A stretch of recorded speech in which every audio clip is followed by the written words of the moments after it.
when you're called upon to serve God, don't be shy. Serve God. May upuan ka pa, Vic?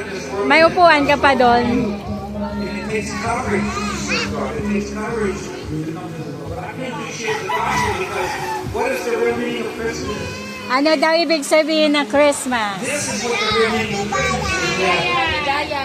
Giving, thanksgiving, forgiving, love, and give. The real gift for Christmas is not just the presents that we play with, but it's Jesus. You know, because God the Father in heaven Si Jesus, ang ating Ama sa langit. sent His Son Jesus into the world.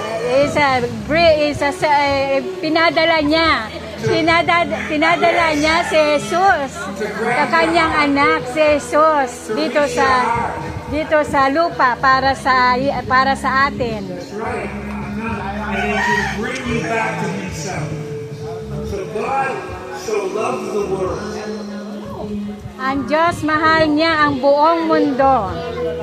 that He gave His only begotten Son. Binigay niya ang kanyang nag-iisang anak para Whoever believes in Him na pag tayo ay manalangin sa kanya, would not perish, but have everlasting life. bibigyan niya tayo ng buhay na walang hanggang.